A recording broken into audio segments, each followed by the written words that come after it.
یہ بھی آپ صلی اللہ علیہ وسلم کی اطاعت سب مسلمانوں پر فرض ہے۔ ثابت کریں، کسی آیت سے ثابت کریں، ترجمے سے ثابت کریں، یہ آ جاتا ہے، ٹھیک ہے۔ سورہ محمد کی 33 نمبر پہ آیت ہے یہ، یا ایھا الذین آمنوا اطیعوا اللہ و اطیعوا الرسول۔ ترجمہ ہے، اے ایمان والو، حکم پر چلو اللہ کے اور حکم پر چلو رسول صلی اللہ علیہ وسلم۔ ہدایت آپ کی اطاعت سے وابستہ ہے۔ کسی آیت سے حوالہ دیں۔ یہ مختصر سوالات میں آپ کو بتا رہی ہوں جس طریقے سے آ سکتے ہیں، آپ نے اسی طریقے سے اس کو اٹیمپٹ کرنا ہے۔ ان آیات سے معلوم ہوا کہ حضرت محمد صلی اللہ علیہ وسلم نے جس قدر امت کی ہدایتیں دی، جو چیزیں ان سے بیان فرمائی اور کتاب و حکمت کی تعلیم کے ذیل میں جو کچھ ارشاد فرمایا، جن چیزوں کو حلال اور جن کو حرام ٹھہرایا، باہمی معاملات و قضاء میں جو کچھ فیصلہ فرمایا، ان سب کی حیثیت دینی اور تشریعی ہے۔ یہی نہیں بلکہ آپ صلی اللہ علیہ وسلم کی پوری زندگی امت کے لیے بہترین نمونہ عمل ہے، جس کی اتباع اور پیروی کا ہم کو حکم دیا گیا ہے۔ آپ صلی اللہ علیہ وسلم کی اطاعت ہر امتی پر فرض ہے۔ جو آپ صلی اللہ علیہ وسلم حکم دے اس کو بجا لانا، اور جس سے منع کریں اس سے رک جانا ہر مومن کے لیے لازم اور ضروری ہے۔ مختصر یہ کہ آپ صلی اللہ علیہ وسلم کی اطاعت ہی حقیقت میں حق تعالیٰ کی اطاعت ہے، چنانچہ قرآن کریم میں تصریح ہے۔ سورہ نساء کی 80 پر یہ آیت ہے، اس کا ترجمہ ہے، پہلے یہ پڑھ لیتے ہیں، من یطیع الرسول فقد اطاع اللہ، ٹھیک ہے، یہ ہے ترجمہ۔ اور جس نے حکم دیا حکم مانا رسول کا، اور اس نے حکم مانا اللہ تعالیٰ کا، یعنی جس طرح اللہ تعالیٰ کی بات ماننا فرض اور ضروری ہے، اس طرح حضرت محمد صلی اللہ علیہ وسلم کی بات ماننا بھی لازمی اور حتمی ہے۔ ظاہر ہے کہ جملہ احکام دین کے متعلق کلی احکام قرآن مجید میں موجود ہیں، لیکن ان احکام کی تشریح اور اس کی جزیات کی تفصیل اور ان کی عملی تشکیل رسول کریم صلی اللہ علیہ وسلم کے اقوال و اعمال اور آپ صلی اللہ علیہ وسلم کے احوال کے جانے بغیر ناممکن اور محال ہے۔ حدیث کی حفاظت کے متعلق، حدیث کی حفاظت کے بارے میں بتائیں۔ اچھا، یہ بھی بارے میں بتائیں، یہ بھی سوال ہے، ٹھیک ہے، یہ سوال آپ نے لکھ لینا ہے۔ آگے ہے قرآن مجید جو دین کی تمام بنیادی تعلیمات پر مشتمل جملہ و قائد احکام کے متعلق کلی ہدایات کا حامل ہے۔ اس کا ہر لفظ لوگوں نے زبانی یاد کیا ہے۔ مزید احتیاط کے لیے معتبر کاتبوں سے خود رسول صلی اللہ علیہ وسلم نے اس کو لکھوایا لیا۔ حدیث شریف جو شرع اسلامی کے تمام اعتقادی اور عملی تفصیلات پر حاوی ہے، اس کا کھولی حصہ صحابہ کرام نے اپنی قومی عادات اور رواج کے مطابق اس سے بھی زیادہ اہتمام کے ساتھ اپنے حافظے میں رکھا، جس اہتمام کے ساتھ وہ اس سے پہلے اپنے خطیبوں کے خطبے، شاعروں کے قصیدے اور حکما کے مقولے یاد رکھا کرتے تھے، اور اس کے عملی حصے کے مطابق فوراً عمل کرنا شروع کر دیتے تھے، ٹھیک ہے۔ اس کے بعد یہاں پر ہمارے نیکسٹ پیج پہ ہے میں محفوظ۔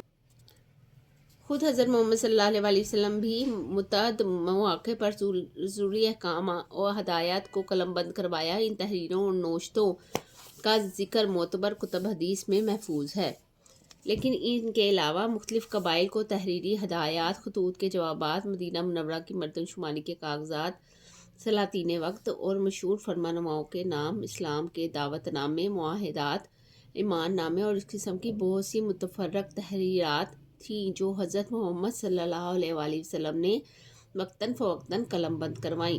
مشہور ہے کہ غزوہ بدر کے بعد مدینہ میں بہت سے مسلمانوں نے لکھنا بھی سیکھ لیا اور پھر کتابت حدیث کا سلسلہ جاری ہو گیا۔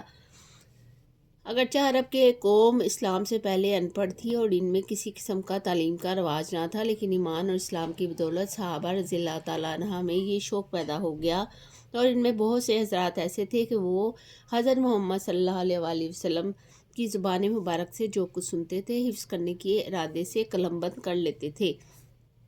اس سے معلوم ہوتا ہے کہ حضرات صحابہ محمد صلی اللہ علیہ وسلم کی احادیث کو یاد کرنے اور جمع کرنے کا کس قدر اہتمام فرماتے تھے۔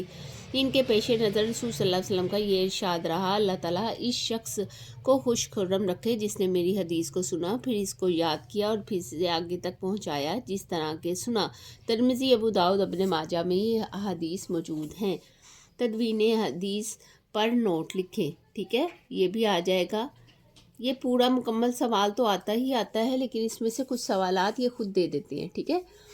یہ ایک مسلمہ حقیقت ہے کہ بعض صحابہ نے حضرت محمد صلی اللہ علیہ وآلہ وسلم کی زندگی میں حدیثیں لکھی، جیسا کہ آپ اوپر پڑھ چکے ہیں کہ خود نبی کریم صلی اللہ علیہ وآلہ وسلم نے بہت سے احکام و ہدایات کو قلم بند کروایا۔ یہ حقیقت خوب واضح ہے کہ تدوین حدیث کا آغاز عہد رسالت میں ہو گیا تھا۔ اب یہ جو لائن ہے یہ MCQs ہے، ٹھیک ہے۔ اب جیسے میں درمیان میں ہائی لائٹ کروا دیتی ہوں، یہ لائن تدوین حدیث کا آغاز ہو گیا تھا، ٹھیک ہے۔ آگے ہے نہ کہ دوسری صدی ہجری میں، جیسا کہ مستشرقین کہتے ہیں، اسلام کی ابتدائی عہد میں حدیث نبوی پر مشتمل جو صحیفے لکھے گئے ہمارے پاس ان کا تاریخی ثبوت موجود ہے۔ ان صحیفوں میں حضرت عبداللہ بن مسعود بن عمرو بن العاص رضی اللہ تعالیٰ عنہ کا صحیفہ صادقہ بہت مشہور ہے، ٹھیک ہے۔ صحیفہ صادقہ کون سا مشہور ہے؟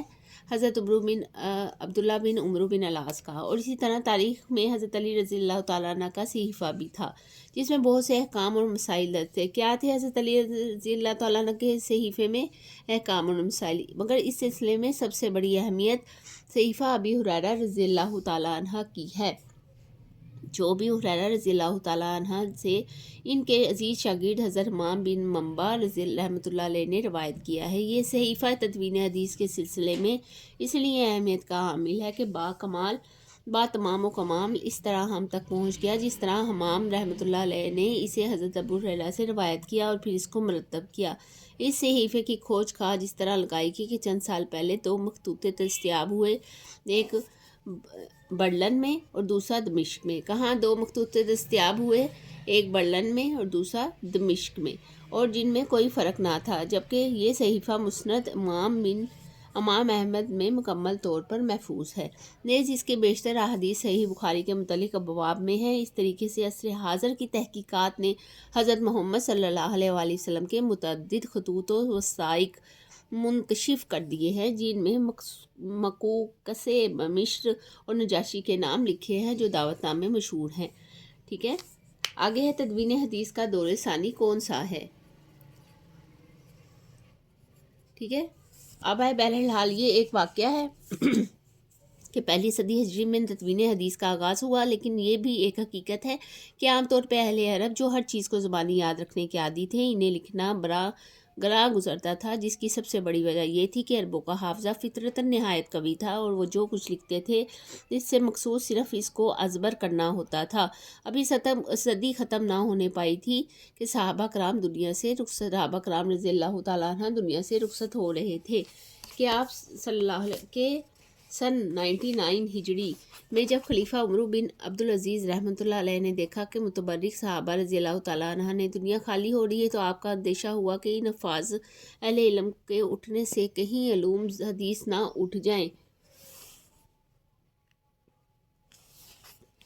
چنانچہ آپ نے فوراً تمام ممالک کے علماء کا نام ایک فرمان بھیجا کہ احادیث نبوی کو تلاش کر کے جمع کر لیا جائے۔ پس اس حکم کی تعمیل میں کوفہ کے امام شعبی رحمۃ اللہ علیہ، مدینہ کے امام زہری رحمۃ اللہ علیہ اور شام کے امام مکحول رحمۃ اللہ علیہ کی تصانیف وجود میں آئی۔ وہ اس عہد خلافت کی یادگار ہیں۔ اسی طرح پہلی صدی کے آخر میں قبائے رامہ تابعین نے جمع تدوین حدیث میں بھرپور حصہ لیا۔ دوسری صدی ہجری میں اس سلسلے کو اتنی ترقی ہوئی کہ حدیث نبوی تو ایک طرف، صحابہ کرام اور اہل بیت اعظام کے اثار اور تابعین کے فتاویٰ اور اقوال تک ایک ایک کر کے اس عہد کی تصانیف میں مرتب و مدون کر لیے گئے۔ ان تصانیف میں سب سے نامور امام ابو حنیفہ رحمۃ اللہ علیہ کی الاثار، امام مالک کی موطا اور امام ابو سفیان ثوری رحمۃ اللہ کی جامعہ ہیں۔ اب یہ بھی MCQs ہے، ٹھیک ہے۔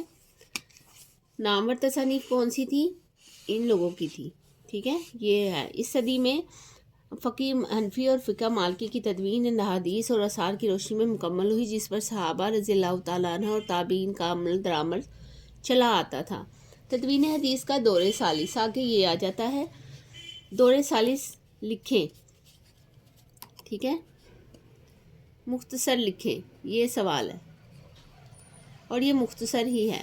آگے صحیح ستہ پر نوٹ لکھیں اور اس کا دوسرا سوال آتا ہے کون کون سی ہیں؟ اور اس میں سے MCQs آتے ہیں، یہ سارا آپ نے یاد کرنا ہے، اس میں سے MCQs آ جاتے ہیں، یہ سارا آپ نے یاد کرنا ہے۔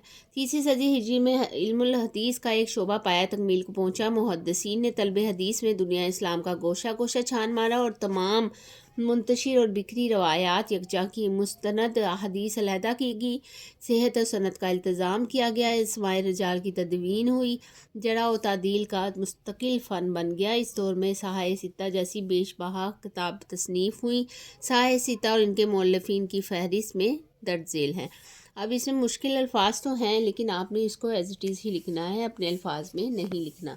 صحاح ستہ پر نوٹ لکھیں، یا صحاح ستہ کون کون سی ہیں، یہ کویسچن آ سکتا ہے۔ حدیث کے 6 صحیح ترین کتابوں کو صحاح ستہ کہتے ہیں۔ صحاح ستہ اور ان کے مؤلفین کی فہرست درج ذیل ہے۔ صحیح بخاری جو ہے امام ابو عبداللہ محمد ابن اسماعیل بخاری نے لکھی ہے، 256 ہجری میں لکھی گئی۔ صحیح مسلم جو ہے امام مسلم بن حجاج بن مسلم کشیری نے لکھی ہے اور 261 میں لکھی گئی، اور یہ بہت امپورٹنٹ جو ہے نا، یہ بہت امپورٹنٹ پیراگراف ہے، یہ آپ نے لازمی یاد کرنا ہے، چاہے رائٹ کر کے یعنی لکھ کے یاد کریں، یہ کرنا ہے۔ آگے ہے جامعہ ترمذی کی امام ابو عیسیٰ محمد بن عیسیٰ ترمذی نے لکھی ہے اور 269 ہجری میں لکھی ہے۔ سنن نبی داؤد امام ابو داؤد سلیمان بن اشعث 275 میں لکھی گئی۔ اس کے بعد سنن نسائی امام ابو عبداللہ احمد بن شعیب بن النسائی 330 ہجری میں لکھی گئی۔ سنن ابن ماجہ امام ابو عبداللہ محمد بن یزید ابن ماجہ قزوینی 273 ہجری میں لکھی گئی۔ اصول اربعہ کون سے ہیں؟ ٹھیک ہے، کون سے ہیں کے نام لکھیں گے، دونوں سوال آ سکتے ہیں۔ ٹھیک ہے، اچھا اس کی 4 کتابیں ہیں۔ فقہ جعفریہ کے مستند ترین ذخائر حدیث ہیں۔ الکافی ہے، ابو جعفر محمد بن یعقوب الکلینی نے لکھی ہے 339 ہجری میں، اور من لا یحذر الفقیہ ابو جعفر محمد علی بن بابو یقیمی نے لکھی ہے 381 ہجری میں۔ الاستبصار ابو جعفر محمد بن الحسن الطوسی نے 460 ہجری میں لکھی ہے۔ تہذیب الکلام ابو جعفر محمد بن الحسن طوسی نے 460 ہجری میں لکھی گئی ہے۔ ٹھیک ہے، یہ یہاں تک ہمارا جو تھا حدیث کا۔ امید کرتی ہوں کہ آج کا جو لیکچر ہے آپ کو سمجھ آیا ہوگا، اس کا سارا جو ہم نے تھا ریویو دیکھ لیا ہے تعارف و حدیث کا، تو آپ کو اس میں سب سمجھ آ گئی ہوگی۔ شارٹ آنسر کویسچنز آپ نے نوٹ ڈاؤن کر لیے ہوں گے۔ اپنا بہت سارا خیال رکھیں۔ آگے ہم منتخب احادیث کے ساتھ نیکسٹ لیکچر میں ملتے ہیں۔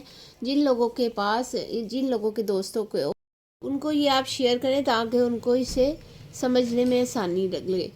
اپنا بہت سارا خیال رکھیں۔ نیکسٹ ویڈیو میں ملتے ہیں آپ سے انشاءاللہ۔ تب تک کے لیے چینل کو لائک کریں، سبسکرائب کریں اور اپنا بہت سارا خیال رکھیں۔